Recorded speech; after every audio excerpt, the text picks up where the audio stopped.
간증을 시작하기에 앞서 저의 신앙 이야기를 서두로 꺼내보려고 합니다. 저는 불과 얼마 전까지만 하더라도 하나님의 존재를 믿지 않았습니다. 교회 공동체에 대해 이해하지 못했습니다. 구남친인 현 남편이 교회 수련회에 가겠다고 했을 때 수련회에 가면 나도 등산 동호회에 가입해서 놀러 가겠다고 했었고, 주일에 목장 모임으로 연락이 안 될 때면 그게 나보다 중요하냐며 구남친의 마음을 힘들게 했습니다. 회개합니다. 남편과 연애 때 교회를 출석하긴 했지만 나 자신을 크리스천이라고 말하지는 부끄러웠습니다. 내내 그 이유를 찾지 못하다가 올해 여름 부안으로 아웃리치를 다녀온 후 그 이유를 알게 되었습니다. 내가 하나님의 존재를 믿지 않아서가 아니라 하나님에 대해 알려고 하지 않았구나. 내가 크리스천이라면 누군가가 나에게 하나님, 예수님에 대한 질문을 했을 때 자신 있게 대답할 수 없어서 부끄러웠구나. 그렇게 하나님에 대한 궁금증이 확장되던 때에 금식기도팀이 결성되었다는 소식을 듣게 되었고 용감 묵상하게 들어가게 되었습니다. 영적 전쟁이 정확히 어떤 건지 모르겠지만 기도하면 하나님이 들어주신다니 한번 해보자는 마음으로 덤벼들었던 것 같습니다. 그렇게 제 삶 속에 신앙이 뿌리 내렸음을 조금씩 깨닫게 되었습니다. 금식기도 일정이 끝날 때쯤 금식기도를 함께한 성령 충만하신 자매님께 기도기를 읽는 것이 하루의 낙이었는데 아쉽다며 질척거렸습니다. 저는 이때까지도 교회에 등록되지 않아 알림장을 볼 수 없었을 때였습니다. 자매님을 통해 암송반이 생겼다는 소식을 듣게 되었고 들어올 생각이 있냐는 말에 고민 없이 들어가게 됩니다. 그렇게 저의 인생 최초 암송이란 것을 시작하게 되어 믿습니다. 저는 개역개정을 읽을 때마다 들었던 생각이 있었습니다. 이게 도대체 무슨 말일까? 분명 알고 있는 단어인데도 해석이 안 되고 암호화된 글 같다는 생각이 들었습니다. 새번역이란 좋은 번역본이 있지만 암송은 개역개정으로 합니다. 암송 후기를 사실대로 말씀드리자면 외울 때는 은혜롭지 않습니다. 고통스러운 날이 더 많았습니다. 단 몇 줄조차 외우지 못하는 제 머리통을 가격하기도 했습니다.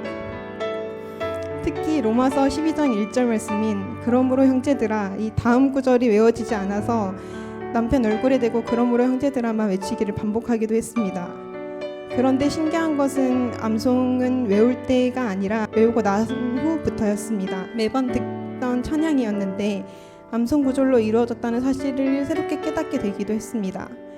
그 이후부터는 찬양을 들을 때 더 깊은 묵상으로 이어지기도 했습니다. 제 주변인 중에는 제가 남편의 권유로 교회에 다닌다고 생각하는 사람들도 꽤 있습니다. 그도 그럴 것이 저는 얼마 전까지도 크리스천이라고 말한 적이 없었고 술자리를 정말 좋아했기 때문입니다. 어느 순간 술과도 자연스럽게 멀어지게 되었는데 그로 인해 소수 주변인들과 생기는 크고 작은 오해와 함께 종교에 대한 비난도 심심치 않게 받았습니다. 살다 보면 그들도 이해하는 날이 오겠지 하는 마음을 가지고 넘기려 했으나 그날은 유독 심적으로 지쳤던 날이었는데 암송했던 히브리서 10장 24절 25절 말씀이 떠올랐습니다.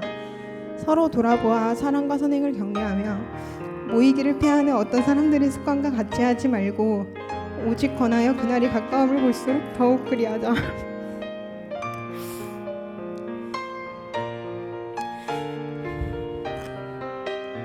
저는 이 구절을 외울 때 무슨 뜻인지 이해가 되지 않아서 가장 오래 걸렸고 외우고 나서도 이해하지 못한 상태였습니다. 그런데 오히려 그날은 이 구절이 저에게 감동으로 깨달음으로 다가왔습니다. 그리고 주님 앞으로 나아갈 힘을 주셨습니다.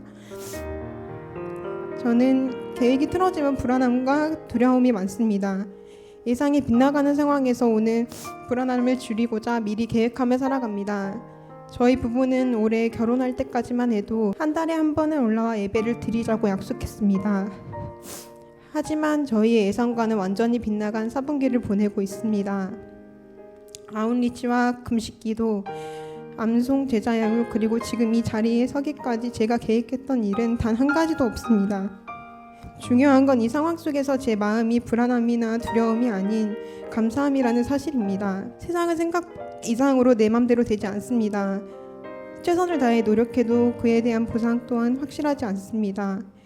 내 맘대로 할 수 있는 건 적당히 견딜 수 있는 강도의 운동을 하는 것, 내가 좋아하는 음식을 나에게 만들어주는 것이라고 생각하며 저를 다독이며 살아왔습니다.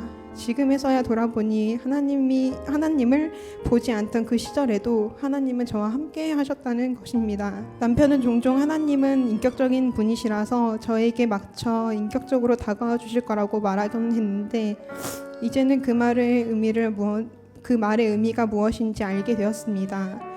오랜 시간 묵묵히 믿고 기다려줘서 그리고 하나님을 알게 해줘서 진심으로 고맙다는 말을 전합니다. 덧붙여 공동체 여러분의 배려와 감사 또한 잊지 않고 값없이 흘려보내겠습니다. 저에게 있어서 성경이란 보물찾기입니다. 성경에는 하나님이 주고자 하는 보물들이 가득 숨겨져 있는데 보물을 찾아 나서야만 얻을 수 있습니다. 그렇다고 무조건 찾을 수 있는 건 아닙니다. 어디에 숨겨져 있는지 힌트를 주실 때도 있고 힌트도 길잡이도 없이 직접 찾아야 할 때도 있을 것입니다. 현재 찾은 보물이 가장 값지다고 생각하며 더 이상 찾기를 멈출 수도 있을 것이고 욕심으로 무장하여 더 좋은 건 어디 있느냐고 소리칠 때도 있겠지만 그런 연약한 저에게 주시고자 하는 메시지가 있을 거라는 믿음으로 이 긴 여정을 이어 나가고자 합니다. 시간이 아주 많이 지나고 나에게 주시려고 했던 선물이 이거였구나라는 마음이 업데이트 되기를 바라며 그리고 여러분도 그 선물을 받으시기를 바라며 저의 이야기는 여기서 마치겠습니다. 감사합니다.